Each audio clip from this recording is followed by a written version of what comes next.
ಈ ಚಾನೆಲ್ ಅನ್ನು ಸಬ್ಸ್ಕ್ರೈಬ್ ಮಾಡಿ ಮತ್ತು ನಮ್ಮ ಹೊಸ ವಿಡಿಯೋವನ್ನು ಎಲ್ಲರಿಗಿಂತ ಮುಂಚೆ ನೋಡಲು ಹಾನಗಲ್ಲ ಕುಮಾರಸ್ವಾಮಿಗಳಂತವ್ರ ಹೆಸರು ನೀವು ಕೇಳಿರಬೇಕು. ಸುಮ್ ಕಿವ್ಯಾಗರ ಹಾಯಿ ಬಯಕೆಗಳು ಇರಬಾರದು ಅನ್ನೋದಕ್ಕೆ ಅವ್ರಿಗೆ ಯಾರಾದ್ರ ಅವ್ರದನ್ನು ಅವರ ನೀಡ್ಕೊಂಡು ಊಟ ಮಾಡ್ತಿದ್ರು.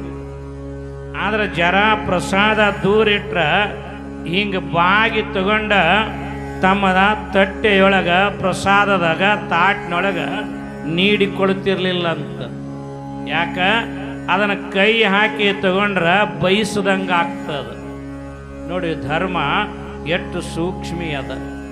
ಅದಕ್ಕೆ ಹಿರಿಯರು ಹೇಳಿದಾರ, ಬಯಸಿ ಬಂದದ್ದ ಅಂಗಭೋಗ, ಬಯಸದೇ ಬಂದದ್ದ ಲಿಂಗಭೋಗ. ಬಯಸಿ ಬಂದದ್ದ ಅಂಗಭೋಗ, ಬಯಸದೇ ಬಂದದ್ದು ಲಿಂಗಭೋಗ. ಇವರೆಲ್ಲ ಬಯಸಿಲ್ಲ ಅಂತ ಹೇಳಿ ಇವತ್ತು ಗದ್ದಿಗ್ಯಾಗ ಶರಣಮುತ್ತಿಯಾಗಿ ಕೂತಾನ. ನೆನಪಿಟ್ಟುಗೋ, ಅವ ಏನಾರ ಬಯಸಿದರ ಇಡೀ ನಿಮ್ಮ ಹಂಚಿನಾಳು ಊರಿಗೇನೆ ಬಂಗಾರ ತಗಡ ಬಡಿಬೋದಾಗಿತ್ತು. ಬಂಗಾರ ತಗಡ ಒಂದು ವೇಳೆ ಹಂಗ ಬಯಸಿ ಬಂಗಾರ ತಗಡ ಬಡಿಸಿದನ ಅಂದ್ರ ಇವತ್ತ ಜಾತ್ರೆ ಮಾಡ್ತಿದಲ್ಲ, ದೀಪೋತ್ಸವ ಮಾಡ್ತಿದಲ್ಲ, ತೇರ ಮಾಡ್ತಿದಲ್ಲ, ಅವ ಮನೆಗೆ ಸೀಮಿತವಾಗಿ ಇರ್ತಿದ್ದ. ನೆನಪಿಟ್ಟುದು, ಬಯಕೆಗಳನ್ನು ಮೀರಬೇಕು. ಬೇಕು ಬೇಡೆಂಬೆರಡ ಭವಬೀಜಗಳ ಹುರಿದು ಲೋಕದೊಳಗಿದ್ದ ಇಲ್ಲದ ಹಾಗೆ ಬದುಕನ್ನ ಕಟ್ಟಿಕೊಳ್ಳಬೇಕು. ಹಂಗ ಈತನು ಕೂಡ ಏನನ್ನ ಬಯಸಲಾರದ ಬದುಕನ್ನು ನಿರ್ಮಾಣ ಮಾಡಿಕೊಂಡ. ಈಗ ಇರುವಾಗ ನಾವೊಂದು ಬಗೆದರೆ ದೈವ ಒಮ್ಮೊಮ್ಮೆ ತಾನೊಂದು ಬಗೆತಿರ್ತ. ಒಮ್ಮೆ ನಾವೊಂದು ಬಗೆದರೆ ದೈವ ತಾನೊಂದು ಬಗೆತಿರ್ತದ. ಏಯ್ ಸುಮ್ಕುದ್ರಲಿ ಇರ್ಲಿ. ದೈವ ತಾನೊಂದು ಯೋಚನೆ ಮಾಡ್ತದೆ, ತಾನೊಂದು ಯೋಚನೆ ಮಾಡ್ತದೆ. ಇಲ್ಲಿ ನಾಗಮ್ಮ ಲಚ್ಚಪ್ಪರ ಸಂಸಾರ ಈಗ ಸರಿಯಾಗಿ ನಡೆದ ಗಳಿಗೆಯೊಳಗ ದೇವರ ಲೀಲನ ಈಗ ನಡಿಬೇಕಾಗಿದೆ ಏನೋ, ಅಥವಾ ಇವರ ಬದುಕಿನ ಪರೀಕ್ಷೆಯೇ ಹಿಂಗಾಗಬೇಕಾಗಿದೆ ಏನೋ. ಮಹಾತ್ಮರಾದವರೆಲ್ಲ ಕಷ್ಟಪಟ್ಟಾರ, ಬಡತನದಾಗ ಬಂದಾರ. ಐಶ್ವರ್ಯ ಭೋಗ ಪ್ರೇರಕವಾಗುತ್ತ, ದಾರಿದ್ರ್ಯ ತ್ಯಾಗ ಪ್ರೇರಕವಾಗುತ್ತ. ನೆನಪಿಟ್ಟುಕೋರಿ, ಯಾವ ಕಷ್ಟಪಟ್ಟಾನೆ ಒಂದು ದಾರಿಯನ್ನು ಹುಡುಕ್ತಾನಂತ. ಇಲ್ಲಿ ನೋಡಿ, ನಾಗಮ್ಮ ಲಚ್ಚಪ್ಪರ ಯಾರನ್ನ ನಂಬಿ ಬದುಕ್ಯಾರಂದ್ರ ಗುರುವಿನನ್ನೇ ನಂಬಿ ಬದುಕ್ಯಾರ. ನಮಗೆ ಯಾರೂ ಇಲ್ಲಪ್ಪ, ಗುರುನಾಥ ಅದಾನೆ, ಗುರುನಾಥ ಅದಾನೆ ಅಂತ ಬದುಕ್ಯಾರ. ಅದಕ್ಕೆ ಶರಣರು ಹೇಳುತ್ತಾರೆ, ಚಂದ್ರೋದಯಕ್ಕೆ ಅಂಬುದಿ ಹೆಚ್ಚುವುದಯ್ಯ, ಚಂದ್ರ ಕುಂದೆ ಕುಂದುವುದಯ್ಯ. ಚಂದ್ರಂಗೆ ರಾಹು ಅಡ್ಡ ಬಂದಲ್ಲಿ ಅಂಬುದಿ ಬೊಬ್ಬಿಟ್ಟಿತ್ತೆ. ಅಂಬುದಿಯ ಮುನಿ ಆಪೋಷಣವ ಕೊಂಬಲ್ಲಿ ಚಂದ್ರಮನೀನ್ ಅಡ್ಡ ಬಂದನೆ. ಆರಿಗಾರಿಲ್ಲ ಕೆಟ್ಟವಂಗೆ ಕಳೆಯಿಲ್ಲ, ಜಗದ ನೆಂಟ ನೀನೇ ಅಯ್ಯ ಕೂಡಲ ಸಂಗಮ ದೇವ. ಯಾರಿಗೆ ಯಾರದಾರಿ ಈ ಜಗತ್ನ್ಯಾಗ್ರಿ? ನಾವು ತಿಳ್ಕೊಂಡೇವಿ ಹೆಂಡತಿ ಗಂಡ ಅದಾನ, ಗಂಡಗೆ ಹೆಂಡತಿ ಅದಾಳ, ಮಕ್ಕಳು ನಮಗದಾವ, ನಾವು ಮಕ್ಕಳಿಗಿದ್ದೀವಿ. ಇದು ಎಲ್ಲಿತನ ರೀ? ನಾವು ಪಾಡಿರತನ ಹೆಂಡ್ರು ಮಕ್ಕಳು ಎಲ್ಲ. ಜರ ಕೆಟ್ಟು ಅಂದ್ರೆ ಯಾ ಹೆಂಡ್ರಲ್ಲ, ಯಾರ ಮಕ್ಕಳಲ್ಲ, ಯಾ ಬೀಗರಲ್ಲ, ಬಿದ್ರಲ್ಲ. ಅದಕ್ಕೆ ಈ ಜಗತ್ತಿನಾಗ ಎರಡು ಉದಾಹರಣೆ ಕೊಡ್ತಾರೆ ಬಸವಣ್ಣವ್ರು. ಯಾರಿಗೆ ಯಾರದಾರಿ? ಈಗ ಸಮುದ್ರ ಉಕ್ಕಿ ಇರ್ತದ, ವೈಜ್ಞಾನಿಕ ಮಾತು. ಯಾವಾಗ ಉಕ್ಕಿ ಇರ್ತದ? ಚಂದ್ರನ ಬೆಳದಿಂಗಳ ಸಮುದ್ರದ ಮೇಲೆ ಬಿದ್ರ ಸಮುದ್ರ ಉಕ್ಕಿ ಇರ್ತದ. ಮತ್ತು ಹಿಂಗೆ ಉಕ್ಕಿ ಇರ್ತದ ಅಂದ್ರೆ ಆ ಚಂದ್ರನಿಗೆ ಈ ಸಮುದ್ರಕ್ಕೆ ಒಂದು ಬಾಂಧವ್ಯದ ನೆಂಟಸ್ತನಿಕೆ ಅಂತ ಗೊತ್ತಾಯ್ತು ನಮ್ಗೆ.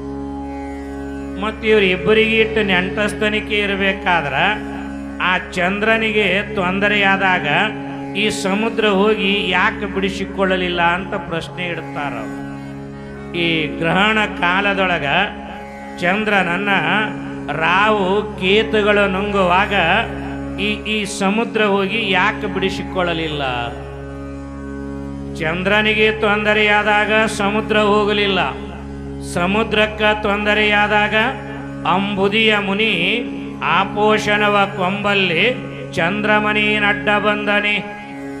ಅಗಸ್ತ್ಯ ಮಹರ್ಷಿ ಸಮುದ್ರವನ್ನೇ 3 ಬಗಸೆಯನ್ನಾಗಿ ಕುಡಿದ.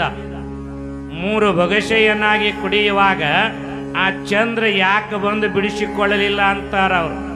ಅದಕ್ಕೆ ಕೊನೆಗೆ ಹೇಳಿದರ, ಆರಿಗಾರಿಲ್ಲ ಕೆಟ್ಟವಂಗೆ ಕಳೆ ಇಲ್ಲ, ಜಗದ ನೆಂಟ ನೀನೇ ಅಯ್ಯ ಕೂಡಲ ಸಂಗಮ ದೇವ.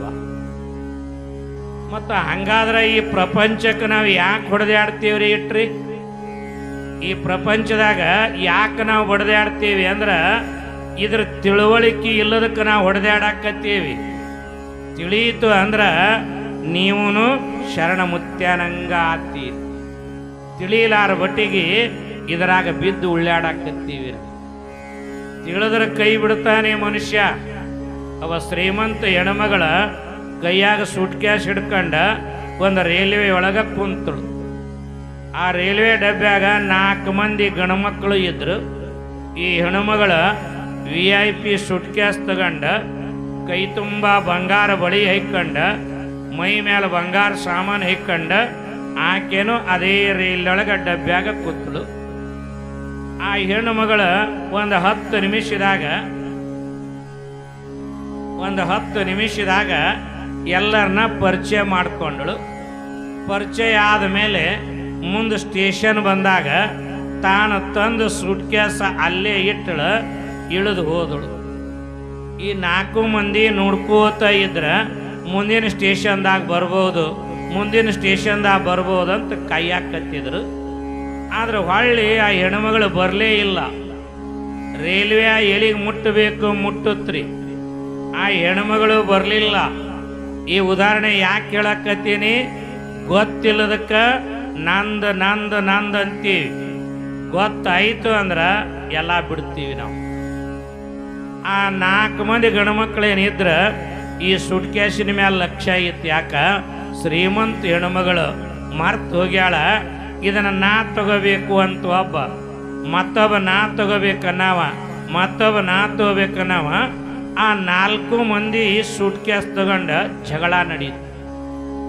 ಬಂದ ಆ ಹೆಣ್ಮಗಳು ನಮ್ಮ ದೂರದ ಸಂಬಂಧಿಕಳ ನನಗೆ ಹೋಗಾಗ ಹೇಳ್ಯಾಳ, ನಾ ಒಯ್ತೀನಿ ಅಂದ. ಅವಂದ ಆ ಹೆಣ್ಮಗಳ ನಮ್ಮೂರಿನವಳು ನನಗೆ ಹೇಳ್ಯಾಳ, ನಾ ಒಯ್ತೀನಿ ಅಂದ. ಇಡೀ 4 ಮಂದಿ ಒಬ್ಬನ ಕೈ ಮುರಿತದ, ಒಬ್ಬನ ತಲೆ ಹೊಡಿತದ, ಮೈಯೆಲ್ಲ ರಕ್ತ ಆಗ್ತದೆ. ಯಾಕ? ಈ ಸೂಟ್ ಕ್ಯಾಶ್ ನಾ ಒಯ್ಬೇಕಂತೀವಿ. ಆದ್ರೆ ಯಾರ್ದು ಅಂತ ನಿರ್ಣಯ ಆಗಲಿಲ್ಲ. ಕೊನೆಗೆ ಆ ಸೂಟ್ ಕ್ಯಾಶ್ ಎಲ್ಲಿಗೆ ಹೋಯ್ತ್ರಿ? ಪೊಲೀಸ್ ಸ್ಟೇಷನ್ ಮುಂದೆ ಹೋಯ್ತು. ಅಲ್ಲಿ ಅಧಿಕಾರಿ PSI ಕೇಳದ, ಅಲ್ಲೋ ತಮ್ಮ 4 ಮಂದಿ ಇರಿ, 4 ಮಂದಿ ನಂದು ಅಂತೀರಿ, ನಾ ಯಾರಿಗಂತೂ ಕೊಡ್ಲಿ ಸೂಟ್ ಕ್ಯಾಶ್? ಆದ್ರೆ ಈ ಸೂಟ್ ಕ್ಯಾಶ್ನ್ಯಾಗ ಏನದಾವ ಹೇಳ್ರಿ, ನಾ ಬರ್ಕೋತೀನಿ, ನಿಮ್ಮ ಸಾಮಾನು ಇದ್ರೆ ನಿನಗೆ ಕೊಡ್ತೀನಿ. ಇವ ಏನು ತಲೆ ಹೊಡ್ಕೊಂಡವ ಮೊದಲೇದವಿದ್ನಲ್ಲ, ಅವ ಅಂದ, ಶ್ರೀಮಂತ ಹೆಣ್ಮಗಳ ಬೆಳ್ಳಿ ಬಂಗಾರನ ಇರ್ಬೇಕಂತ ಸಾಯಿಬ್ರ ಅದ್ರ ಬೆಳ್ಳಿ ಬಂಗಾರ ಅದಾವ ಅಂದ. ಮತ್ತೊಬ್ಬ ಮುತ್ತು ರತ್ನ ಅದಾವ ಅಂದ. ಮಗದೊಬ್ಬ ಇಲ್ರಿ ಸರ ಅದರ ರೇಷ್ಮೆ ಮಡಿ ಅದಾವ ಅಂದ. ಯಾರ್ಯಾರು ಏನೇನು ಹೇಳಿದ್ರೆ ಎಲ್ಲ ಬರ್ಕೊಂಡ. ಅವ PSI ಅಂದ, ಬೆಳ್ಳಿ ಬಂಗಾರ ಇದ್ರ ನೀ ಒಯ್ಯಿ, ಮುತ್ತು ರತ್ನ ಇದ್ರ ನೀ ಒಯ್ಯಿ, ರೇಷ್ಮೆ ಮಡಿ ಇದ್ರ ನೀ ಒಯ್ಯಿ, ಬಾಗ್ಲ ತೆಗಿತೀನಿ ಅಂತ ಅದ್ರ ಬಾಗ್ಲ ಬಿಚ್ಚದ. ಆ ಸೂಟ್ ಕೇಸ್ ಹಿಂಗೆ ಬಿಚ್ಚದ. ಆ ಸೂಟ್ ಕೇಸ್ನ್ಯಾಗ ಬೆಳ್ಳಿ ಇಲ್ಲ, ಬಂಗಾರ ಇಲ್ಲ, ಮುತ್ತಿಲ್ಲ, ರೇಷ್ಮೆ ಮಡಿ ಇಲ್ಲ. ಆ ಸೂಟ್ ಕೇಸ್ನ್ಯಾಗ ಏನದ ಅಂದ್ರೆ ಒಂದು 8 ತಿಂಗಳ ಗಂಡು ಕೂಸು ಸಣ್ಣಗೆ ಕಡ್ದು ಅದ್ರಾಗ ತುಂಬಿಟ್ಟಾಡ. ಪೊಲೀಸ್ ಸ್ಟೇಷನ್ದಾಗ ಅಧಿಕಾರಿ ಅಂದ, ತಮ್ಮ ಈ ಸೂಟ್ ಕೇಸ್ ನಿಂದದ ಒಯ್ಯ. ಸಾಯಿಬ್ರ ನಂದು ಅಲ್ರಿ ಅಂದ ಮಗ. ತಲೆ ಹೊಡ್ಕೊಂಡಾನ ಇಲ್ಲಿ ತನ, ಕೈ ಮುರ್ಕೊಂಡಾನ ಇಲ್ಲಿ ತನ, ಕಾಲು ಕಳ್ಕೊಂಡಾನ ಇಲ್ಲಿ ತನ. ಎದಕ್ಕೆ? ಈ ಸೂಟ್ ಕೇಸ ನಂದು ಅಂತೇಳಿ.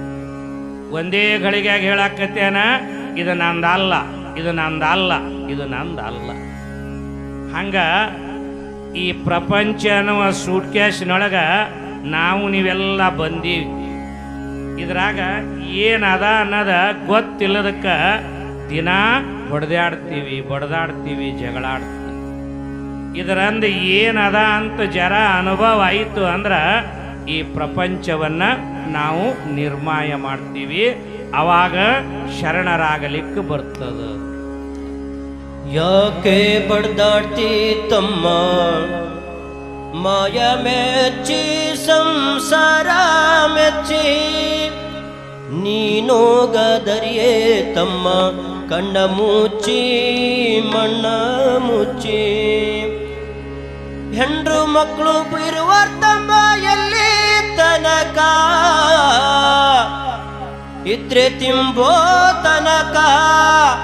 ಸತ್ತಾಗ ಬರುವರ್ ತಮ್ಮ, ಸತ್ತಾಗ ಬರುವರ್ ತಮ್ಮ ಕುಣಿ ತನಕ. ಮಣ್ಣು ಮುಚ್ಚೋ ತನಕ, ಮಣ್ಣು ಮುಚ್ಚೋ ತನಕ. ಯಾಕೆ ಬಡ್ದಾಡ್ತಿ ತಮ್ಮ, ಯಾಕೆ ಬಡ್ದಾಡ್ತಿ ತಮ್ಮ ಮಾಯ ಮೆಚ್ಚಿ ಸಂಸಾರ ಮೆಚ್ಚಿ. ನೀನೋಗದರಿಯೇ ತಮ್ಮ ಕಣ್ಣ ಮುಚ್ಚಿ ಮಣ್ಣ ಮುಚ್ಚಿ. ನೀನೋಗದರಿಯೇ ತಮ್ಮ ಕಣ್ಣ ಮುಚ್ಚಿ ಮಣ್ಣ ಮುಚ್ಚಿ. ಯಾಕೆ ಬಡ್ದಾಡ್ತಿ ತಮ್ಮ, ಯಾಕೆ ಬಡ್ದಾಡ್ತಿ ತಮ್ಮ ಮಾಯ ಮೆಚ್ಚಿ ಸಂಸಾರ ಮೆಚ್ಚಿ.